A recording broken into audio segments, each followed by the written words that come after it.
I should be saying.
Evening, I call the City Council's Public Services Committee meeting to order.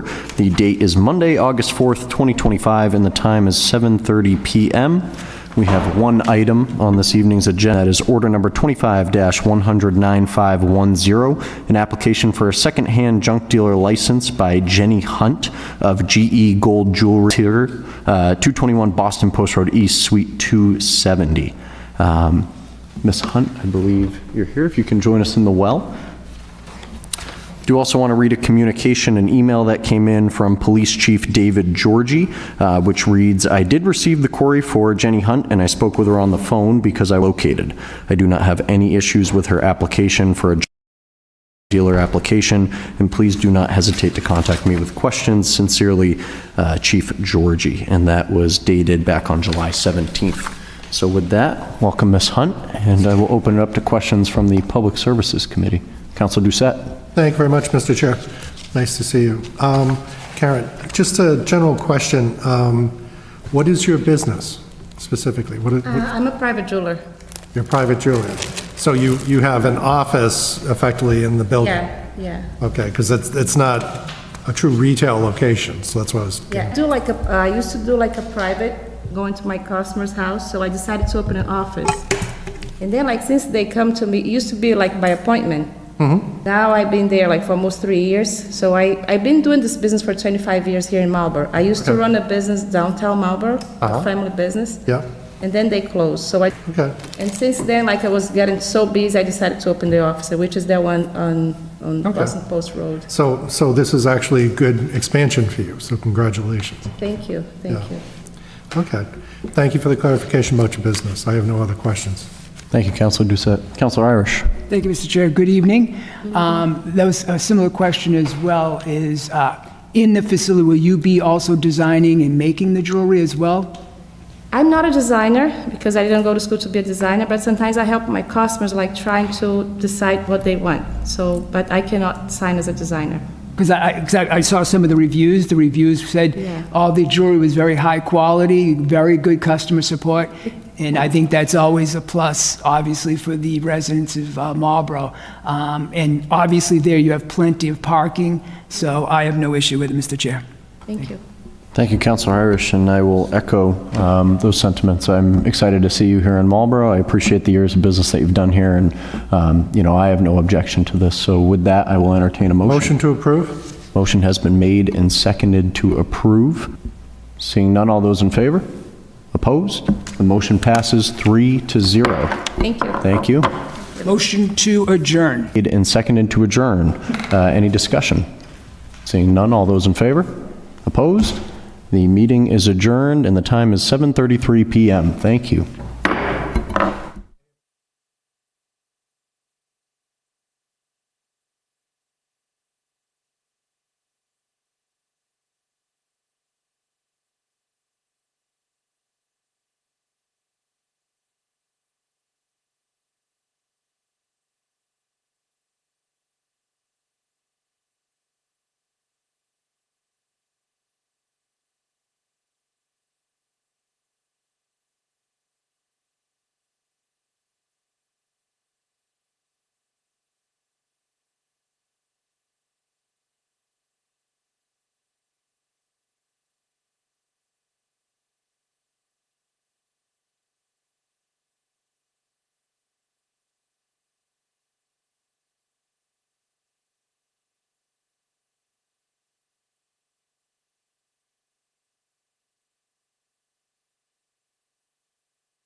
Evening, I will call to order the Finance Committee meeting on August 4th, 2025 at 7:45 PM. We have two items on the agenda this evening. We have a transfer request in the amount of $20,000 to fund the educational incentive portion of the MMEA contract. We also have a transfer request in the amount of $240,070.22 to fund the collective bargaining agreement with the International Association of Firefighters. With that, I'll begin with order number 25-100-9505, transfer in the amount of $20,750 from reserve for salaries to various accounts as outlined in the fund, the educational incentive portion of the recently ratified MMEA contract. I'll begin with reading the letter submitted by the mayor. Honorable President Ossing and councilors, I am pleased to submit for your review and approval a transfer of funds to support the educational incentive as part of the collective bargaining agreement between the city and the Marlborough Municipal Employees Association, MMEA. This incentive established as part of the memorandum agreement with the MMEA meant to recognizing and rewarding the educational achievements among our employees. We believe that investing in our employees foster a higher standard of service, promotes and supports professional growth, all of which ultimately benefit the city.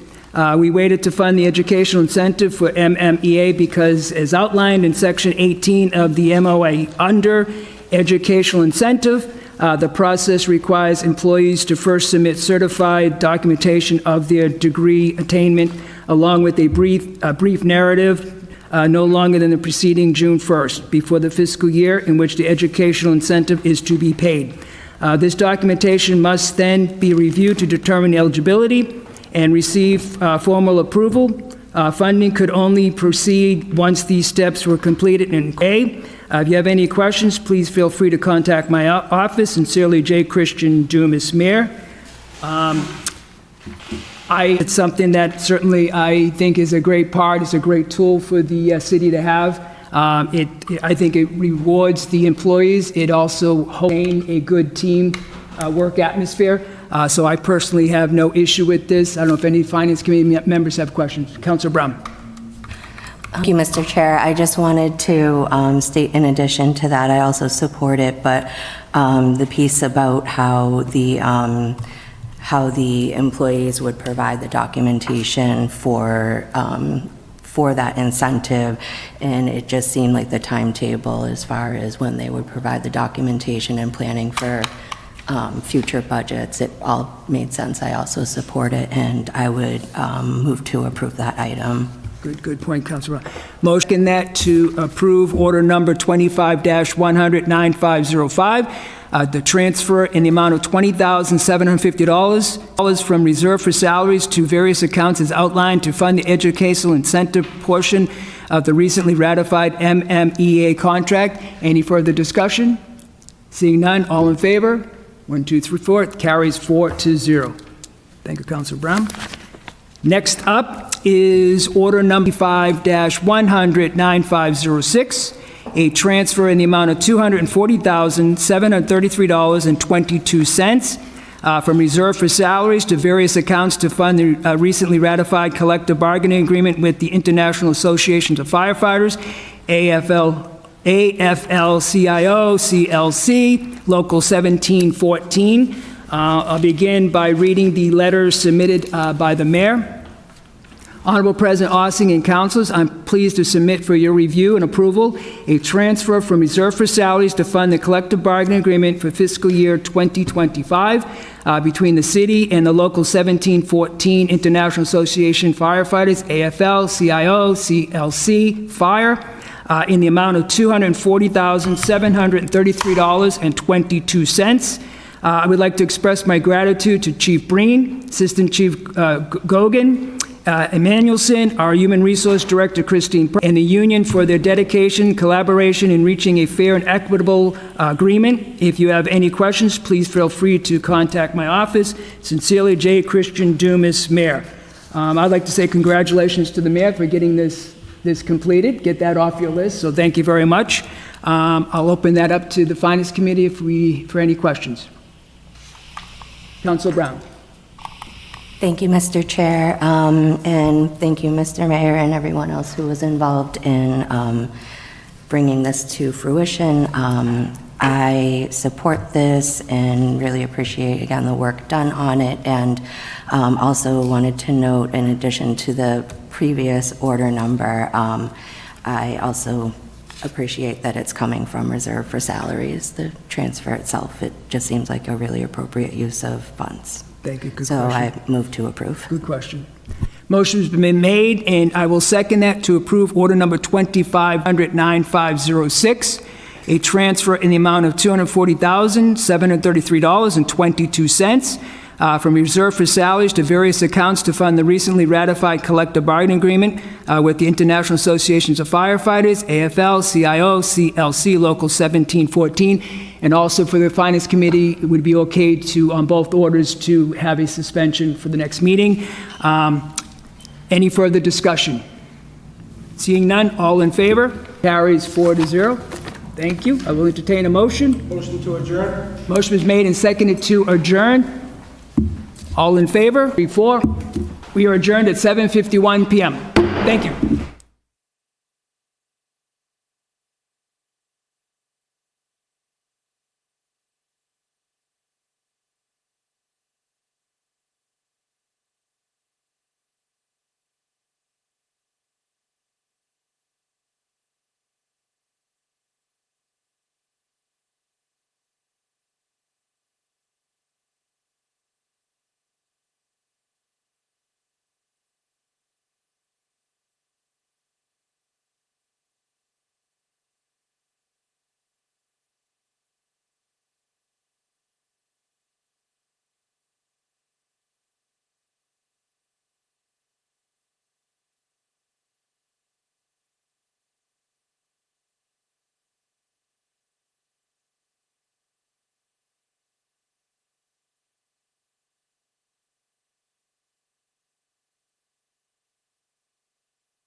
Urban Affairs and Housing Committee meeting to order. It is Monday, August 4th, and it is 8 o'clock. We have 2 items on our agenda. From the agenda itself, I'm going to take them in opposite order. So we will begin with order number 25-100-9458, a communication from Attorney Brian Falk on behalf of the Gutierrez Company and the Marlboro-Northborough Realty Trust regarding the proposed zoning amendment to Chapter 650 zoning to create the Ames Village overlay. With us, we have Attorney Falk and Mr. Weiss from the Gutierrez Company. So I don't know, Brian, if you have any opening comments, or I'll just get into the planning board letter and we can go, but. Sure, just real brief. Again, for the record, Brian Falk from Myrick on behalf of the petitioner, Marlboro-Northborough Land Realty Trust, which is an affiliate of Gutierrez Company, and as you mentioned, Scott Weiss from Gutierrez Company with me. So this is refresh everyone's memory, a petition for a zoning amendment to add a new overlay district called Ames Village Overlay District. This is on the 11 acres at the corner of Ames and Forest Streets. It's currently a vacant lot in the A3 residential zoning district. That district primarily only allows single-family homes. There are a few other uses, but it's predominantly a single-family district. This overlay would allow just one use at this property, which is multifamily, capped at 90 units in total. So it's a rezoning, zoning amendment. So we had 2 public hearings, the first before the council, which was on June 9th, and then a second one before the planning board, which was on July 21st. And we didn't have any members of the public come and speak at all on the project. And so you may recall hearings get a newspaper notice, but they don't get a butter notifications. Scott, who had done 2 neighborhood meetings earlier this year with neighbors, email addresses, and he emailed the group for each hearing so people knew there's going to be public hearings. Please come out if you're interested. And we had no one come out until hearing. We had one person come out for the planning board hearing on July 21st and spoke in favor, and a butter who was in favor of the overlay district. Planning board gave us a favorable recommendation, 6-0, which was a significant turnaround from our last planning board recommendation for this project, for this property 4 or 5 years ago. And you should have in your materials the letter from the planning board, which had a couple of things that it recommended the council look at. We're happy to talk about those items. From our perspective, they're more special permit site plan review items rather than zoning items, but still important to talk about, which we're happy to do that tonight. And there were a few items that I talked to Chair Roby about earlier, some questions she had regarding our landscaping requirements in the overlay district versus what's allowed elsewhere in the zoning ordinance, which I'm happy to talk about. Thank you. All right, thank you. So as was discussed, this is an overlay zoning discussion. It is not a discussion about proposed housing. I'd rather not go there except for a couple of questions specific into the landscaping. I'm just going to begin with reading the letter from the planning board. Council President Michael Ossing regarding Council number 25-8, the proposed zoning amendment to Chapter 650 zoning to add a new section to create Ames Village Overlay District. Honorable President Ossing and councilors, at its regularly scheduled meeting on July 21st, 2025, the Planning Board took the following action. On a motion by Dr. Finby, second venture, the board voted to send a favorable recommendation to the City Council on the above referenced proposed zoning amendment for the following reasons.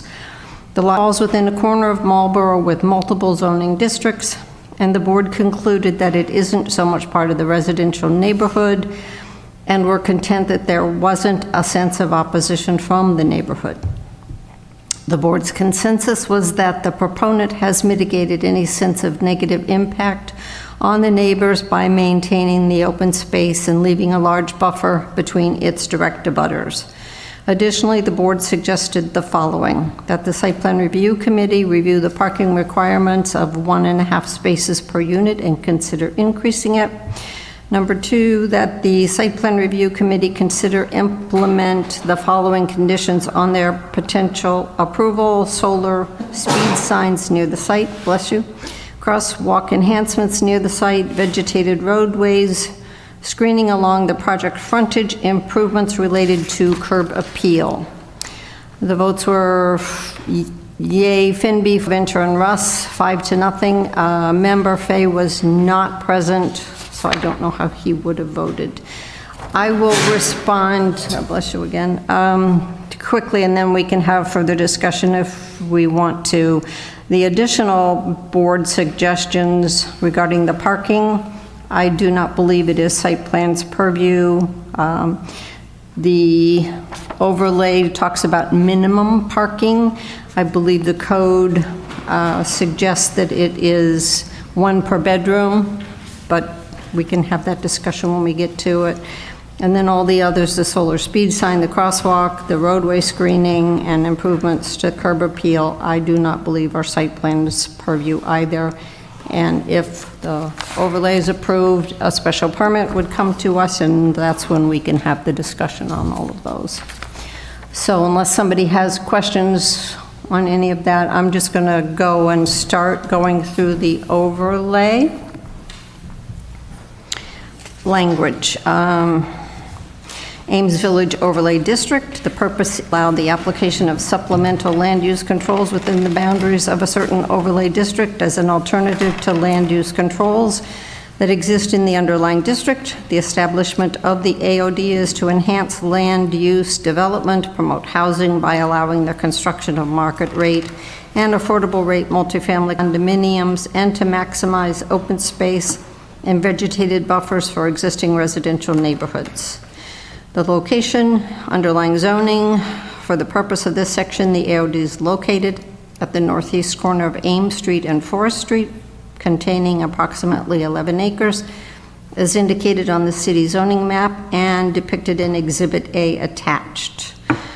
Except as specifically provided, the provisions of the zoning ordinance relating to the underlying zoning districts impacted by this section shall continue to remain in full force and effect in the event of any conflict between the provisions of this section, 650 with its new number, and any other provisions of the zoning ordinance provision of this section shall govern and control. C is the authority of the permit granting authority. The City Council shall be the special permit granting authority in the AOD. Site plan review in the AOD shall be conducted administratively in accordance with Section 272 of the Marlborough City Code.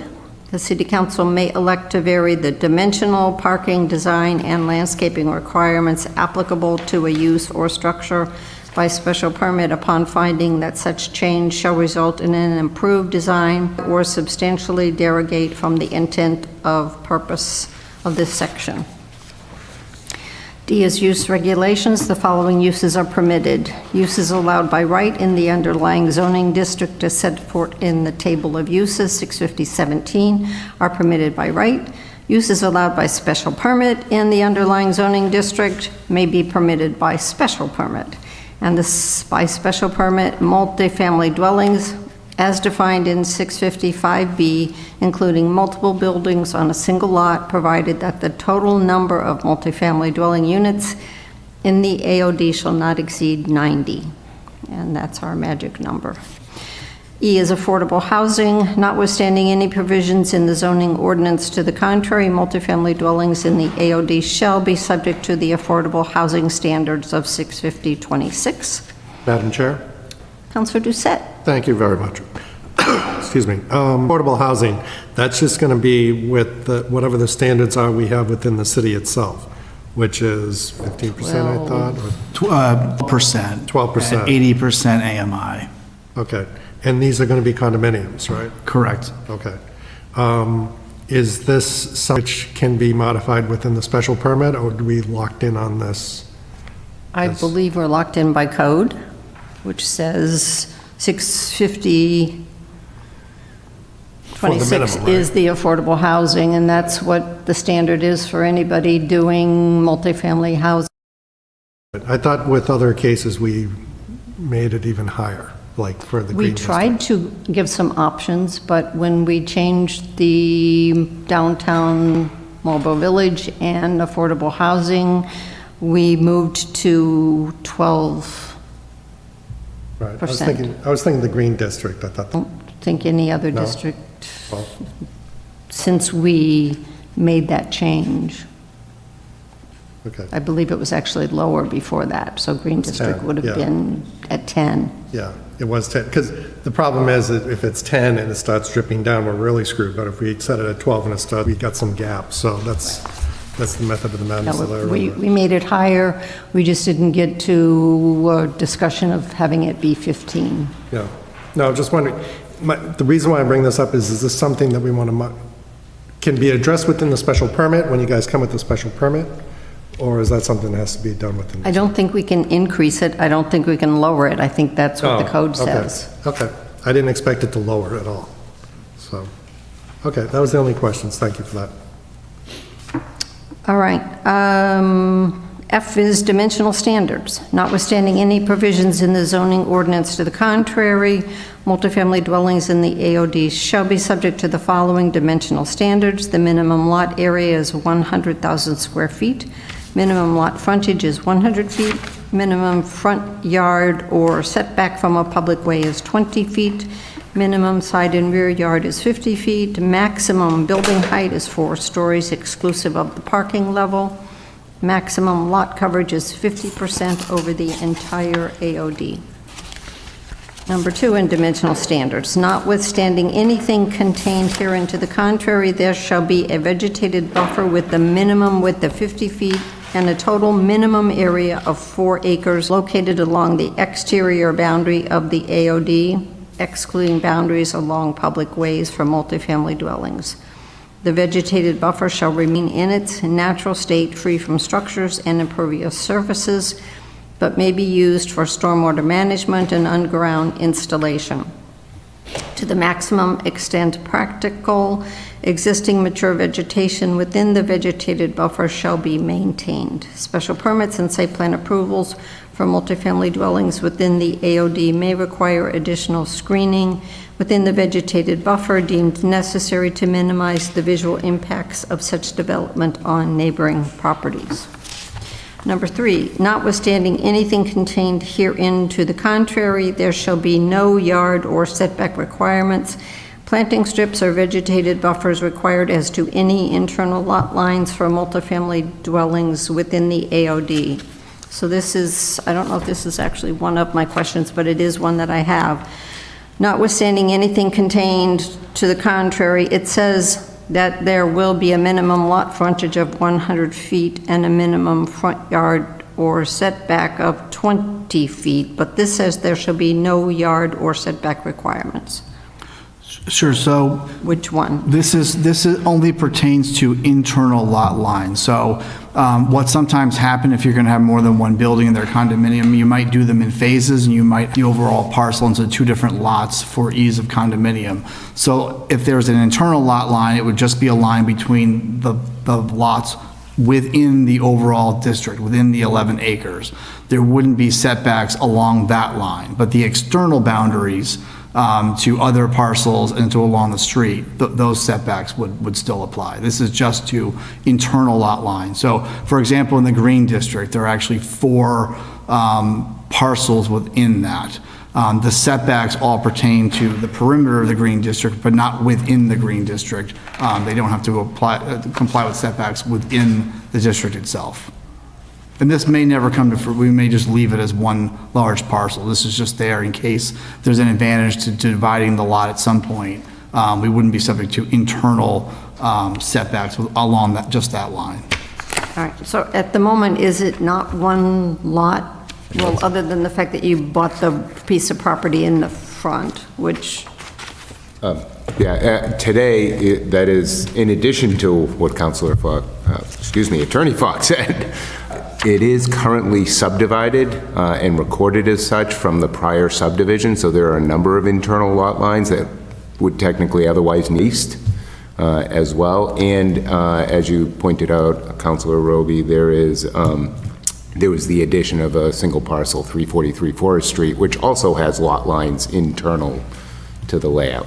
Okay, so because this was, I guess, deeded and is in the Middlesex Registry, all of those lots that you can see on your map exist, and those are the internal lot lines you're talking about? Well, that those are, technically- if I may, those are internal lot lines now, but this provision only applies to a multifamily use, which has a minimum lot size of 100,000 square feet.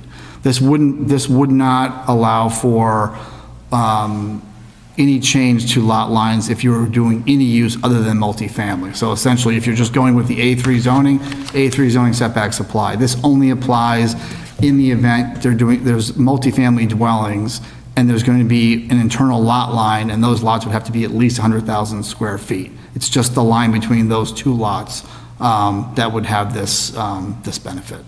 So we wouldn't really see that detail until if this gets approved and then you brought the special permit with the site plan? Correct. Okay. And it may never happen, it's just I have found in other projects, it was helpful down the road when folks realize, oh, you know what, we actually want to do more than one lot here. Do we have to deal with these setbacks that don't affect anyone else? And the answer was no, but without this provision, you would have had to have done that. Okay. E is environmental soil regulations. All disturbed development areas in the AOD shall follow soil management protocols established by historic orchard operations.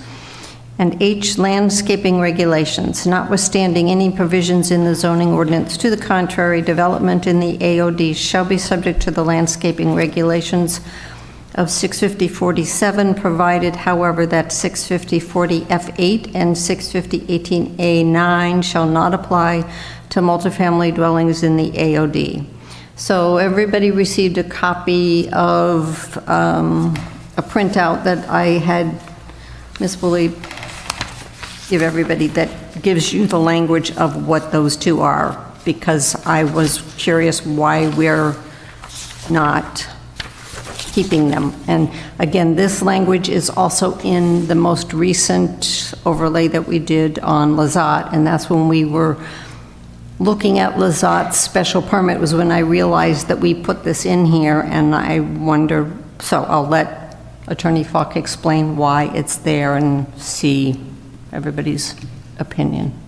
Sure, so the best summary of what these provisions 40F8, 650-18A9. The best overall I can give of what those mean are essentially having apartment buildings having lawns, roughly level lawns, equivalent to their largest floor area, landscaped area, recreational area, equivalent to their largest floor area or the footprint of the building.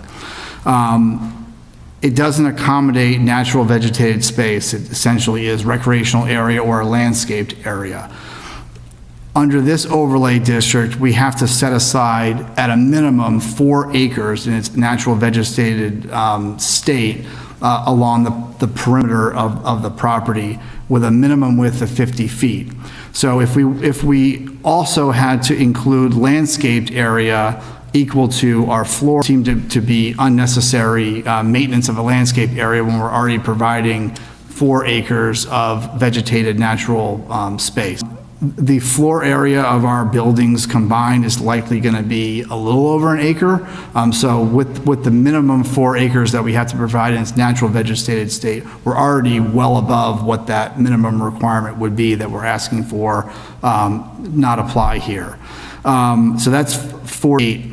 18A9 is an additional requirement for landscaped and recreational area for multifamily properties. Again, we have to provide a 25-foot landscape strip all along the frontage of Ames and Forest Street, and then a 50-foot natural vegetated strip all along the side and rear lot lines, and 4 acres in total. So our view was green space, and a lot of green space that's left in its natural vegetated state. And so to have these additional requirements for landscaped areas and recreational areas, we didn't think seemed necessary. All right, does anybody have questions, concerns? Counselor Doucette. Thank you very much, Madam Chair. Solicitor Falk, I understand the concerns you're raising as far as, it's a trade-off as far as, conservation land versus recreation land. I mean, that's really what it boils down to. I don't want to get too much caught in the weeds, no pun intended, because the special permit, we're going to get in much deeper. But I think that there still should be some recreational space involved. And I understand, that if there's going to be 2 buildings, each building is an acre, and that's 11 acres total, and 4 acres is, conservation land, yeah, that doesn't leave much space, plus there's parking and stuff too. So I understand, I still think there would have to be some sort of amenities for the people living there, if not, outdoors, then indoors. And just make sure that they're getting there's an opportunity there to have some great backyard, but they still need to somehow get out fresh air and have places to go either inside or outside the building. So, And Counselor Doucette, I think you're talking amenities, recreational versus landscape, which to me is a totally different issue. And so it depends upon how the landscape is done, because if the landscape is a public space for that development, then play on it if you want to, but Right, but if it's it's not not a there at all. playground. Right, it's not Which I there at all. don't think they're planning on having because they're not marketing to families with children. But there may be a gym inside. We haven't seen that detail yet. Right. So, Yeah, no, I understand what you're doing. I'm raising concerns because I understand what you're doing. I just want to make sure you're not cutting corners on the other side. That's, Through the chair, I know we don't have the slide deck up on the screen tonight. I don't know if you still have this, but this gives you a sense of what we're doing. Essentially, the dark green Yeah. is the existing vegetated space that will be left alone. The light green will be effectively landscaped areas that are available for residents, should they choose to do it. So we're doing both. And we also still have a maximum lot coverage of 50%. So 50% of the site is going to be this, and a minimum of 4 acres are going to be left in their natural vegetated state. I'm fine. everybody's good? Okay. As we went through the Zot, I'm going, yeah, there's not a whole lot of landscape area, and I wanted to make sure that we were all okay with continuing that. Regulations, notwithstanding any provisions in the zoning ordinance to the contrary, the minimum parking requirement for multifamily dwellings shall be 1.5 spaces per unit. Madam Chair. Councilor Doucette. Thank you very much. Most of the other conversations we've had with developers, it's usually parking spaces per bedroom, not for units. So I'd rather see that changed per bedroom versus per unit, if that's acceptable. And I know Attorney Falk and I had a brief conversation before. I think he said there were at least 6 sightings in the code for parking. I actually did send my questions to the solicitor. Unfortunately, both of them are on vacation, and neither one of them responded, because that was one of my questions that I had. Whether in fact we leave this because it's a minimum, and then when we get the special permit, we can increase it if we want to, or if we change it to be as the code says. Lazat has this exact language. Is it per unit or per bedroom? In No, Lazat? it's 1.5, minimum 1.5. But is that per bedroom or in Lazat? Was it per bedroom? or per Lazat is unit? the same exact Per language. unit. It is per unit? Yes. Through the chair, just a little overview, because I looked through the ordinance today with this question.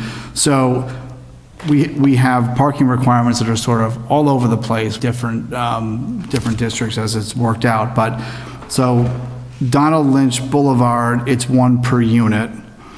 Wayside District, it's 1 per. TA multifamily district, it's 1 per unit. Lazat Drive, as was mentioned, is 1.5 per unit. Same with the results, 1.5 per unit. Green District, the executive residential was based on bedrooms. It's 1 per bedroom. If you recall, tweaking some of its bedrooms when they were under construction, had to come back and get a waiver from the council because what was approved didn't apply because it wasn't per unit, it was per bedroom. Marlboro Village District, it's 3/4 of a space per unit for 1 bedrooms and 1 1/4 space per unit for 2 bedrooms and higher. And then the baseline that was mentioned in the email you circulated for apartment things is 2 per unit. So it's primarily per unit in the zoning ordinance. There are a few exceptions that went by bedroom. 1.5 as in the overlay, and then dealing with it when we get this. I know at Lazat, parking was an issue. Even getting the required 1.5 in those 3 buildings was tight. If no, Councilor Ossing? So I'm comfortable with 1.5, because if you go back to section C, we can adjust it later depending on what comes back. So I'm good with 1.5. It lines up with all the other ones that we have. I'm fine with that. Everybody else okay? All right, we'll keep it there and deal with it when and if we get a special permit. J is modifications. Number 1, after approval, applicants may seek modification to any approved special permits or site plan approvals. Number 2, special permits. Major modifications to a special permit may be granted by a vote of the City Council, and minor modifications may be granted by the building commissioner. The building commissioner may have jurisdiction to determine whether a requested modification to a special permit. In general, a minor modification shall not produce more than a material increase in the scale of a project, nor produce a material increase in services, the environment, or the neighborhood, where the effect of a modification to a special permit is quantifiable. By way of example, only modifications to building size or location, parking count, or location, or other such quantifiable modification. It shall be presumed minor if the quantifiable effect does not result in a 10% or greater variation from the applicable approval, provided, however, that said modification would not result in a violation of the provision of this section. If it is determined that a modification to a special permit is not minor, per Chapter 650-59 of the zoning ordinance, an application for a revised special permit shall be filed, and a public hearing shall be held in the same manner as required for a new application. And 3 is site plan approvals. Major modifications to a site plan approval may be granted by a vote of the site plan committee, and minor modifications to a site plan approval may be granted by the building commissioner. The building commissioner shall have jurisdiction to determine whether a requested modification is major or minor. In general, a minor modification shall not produce more than a material increase in the scale of a project, nor produce a material increase in impact versus the environment or the neighborhood, where the effect of the modification is quantifiable. That same example, modifications to a building size or location, parking count or location. It shall be presumed minor if the quantifiable effect does not result in 10% or greater variation from the applicable approval, provided, however, that said modification would not result in a violation of any provision of this section. If it's determined that a modification to a site plan approval is not minor, an application for a revised site plan approval shall be filed in accordance with the city's rules for site plan approval. And that is the language. I will go back to see if anybody had questions that I didn't see a hand while I was reading through and had my head down. It's on this. Or motions. I don't see, Councilor Nabin. Thank you, Madam Chair. I don't have questions about the language. I have some comments. Just to, I guess, cut to the chase. I prefer the form. I was supportive of this when it was single-family housing. I think we have seen time and again the city of Marlborough needs more single-family housing. I don't think what we need is another 9-unit multi-family residential building, especially one that is age-targeted.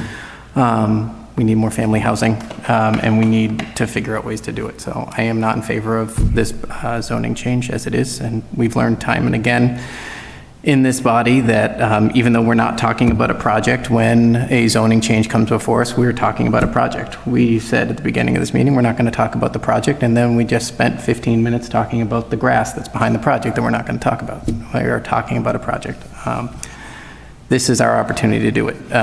We end up in court time and again because we change zoning or something's allowed by special permit, and then we vote no on a special permit, and then we end up in court, and then we get the project that we didn't want because we thought that was our bite at the apple. So I am not in support of this. There. Thank you, Madam Chair. Further comments? Councillor Doucette. Thank you very much, Madam Chair. With great respect for Councilor Navin, I understand his concerns, but my concern is this is 90 units condominium, which makes them effectively ownership property. And if they were 22 homes, probably the average house price of the house would probably around $750,000. So I think the 90 homes would make it much more. If we were broken down into individual homes, I hate to say it that way, but that's kind of where the market's going right now. So, and I don't think it's going to be small homes to do it, being in a neighborhood that's full of small homes. So, I mean, the prices are skyrocketing. We need affordability is more important at this point. So I am in support of this. Thank you. Madam Chair? Thank you. I'm sorry, who? Councillor Ossing. Thank you, Madam Chair. I guess I'll disagree with Councilor Navin that the 23 houses, 4 bedrooms, the amount of impact to our schools is going to be significant. This does not impact our schools, does increase our affordable housing opportunity or inventory. So I think this is a significantly better use of that parcel. I'll just go back to the planning board, and we've struggled with this over the years, have finally come around to say, okay, this is good. We've talked to the developers, talked to the neighbors, the ward councilors are on board. I would support the zoning change as written. Thank you, Madam Chair. Anybody else? Councillor Fricillo. Thank you, Madam Chair. Kind of from the get-go, I obviously wasn't a counselor when the previous project came before us, so all I've really known is this version of the project. I have been in favor of it since the public hearing. Doing my due diligence, I'm looking at this as the zoning amendment itself. I'm not going to pretend to know. Obviously, I have an idea of what this project's going to look like. You guys have kind of given us a glimpse of what you envision this parcel to be, but I'm strictly looking at the land use itself, and I think that this type of change allows for you guys to do more with this parcel that benefits our community in greater ways. I agree with Councilor Doucette. I think that, single family, homes, that kind of home ownership isn't attainable to a lot of people right now. And I, in this direction, will have a better use for the parcel itself. And, with that, I am in full support of the zoning change. So I move to approve zoning change as presented. Thank you, Madam Chair. All right, it's been moved and seconded to approve. I will continue with discussion. I believe Councillor Brown had her hand up.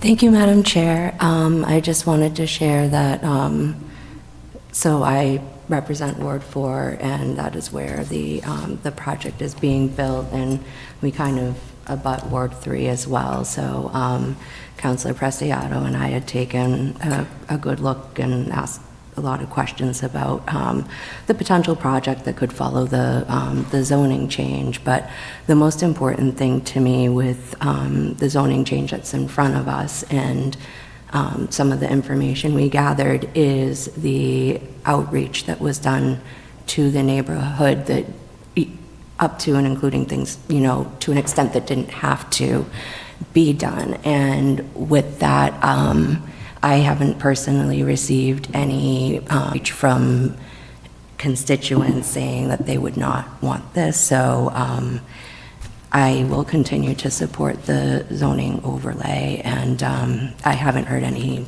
negative feedback from constituents, which for me is impressive considering the amount of communication you've done. Anybody else? Councillor Preciado. Thank you, Madam Chair. I don't think I've ever really let you know how I really feel about that project. Is I do agree with Councillor Navin that I would love to see single-family homes there. But given the condition of the land there, and given the neighborhood surrounding there, and the overall positive reception that it's had, it's hard not to want to support this. The project seems pretty fair to me. I really like that you respect what is going on behind that neighborhood, what is going on behind there. I know that historically that land is not great for building on. It wouldn't be great to be disturbing that land for, the neighbors around that vicinity. I think this has a very minimal impact to that environment, and in that way I do agree with this project. So I would lean towards approving this overlay. Thank you. Anybody else? All right, so I will add my 2 cents. I've kind of gone back and forth on this one. I really was disappointed when the site plan had approved the 22 house subdivision, and then it sat there and was never built, because I thought that that was finally an agreement on going to have housing that the city needed. I will maybe counter a comment from Councilor Ossing, being on the school building committee and talking to the superintendent in the neighborhood surrounding the current Richer School. All of those houses together, I believe she said there are only 11 students going to Richer School. So 22 houses might not have elementary school kids that would be impacted. It may. Condominiums may also have students because, as I said before, they can't deny someone with children from buying these condominiums. So the school children thing is an argument that I'm going to kind of shy away from. And instead, I think it's the affordable housing. I think it's the condominiums. It's the way they designed this, which we haven't gotten to. Well, it is actually in here, where they're saving the land between the existing property and what will be potential, because I think that that's a huge concern.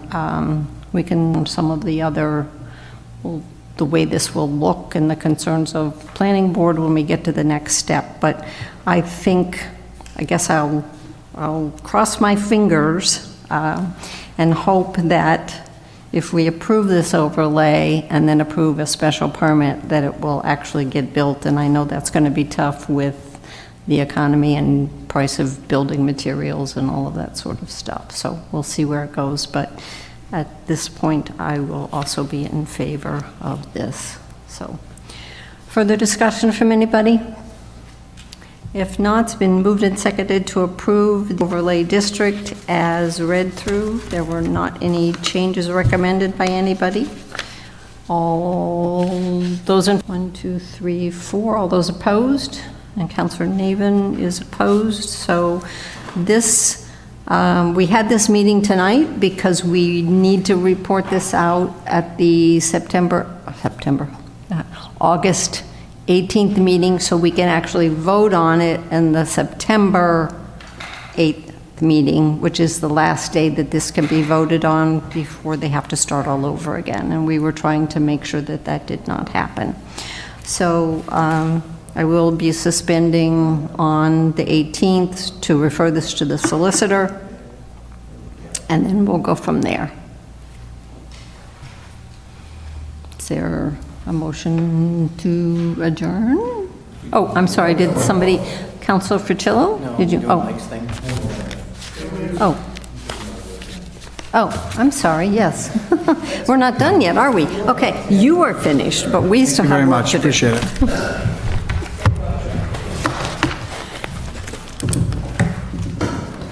Okay, we don't need to call anybody up, really. Thank you. I'll let you two leave the well, and then I can switch my material here. I was so excited to get to go home. Okay, The next item on our agenda is Council Order Number 25-109-477, a proposed amendment to Chapter 650 zoning relative to the table of uses.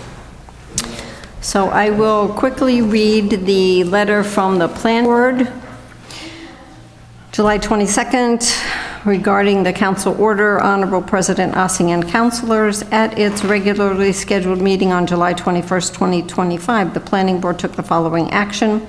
On a motion by Dr. Finby, seconded by Mr. LaVenture, the board voted to send a favorable recommendation on the above referenced proposed zoning amendment with a suggestion to consider changing the classification for coffee roastery under the neighborhood business district from N not allowed to SP special permit. And I went off without all my other paperwork that I had. You all have the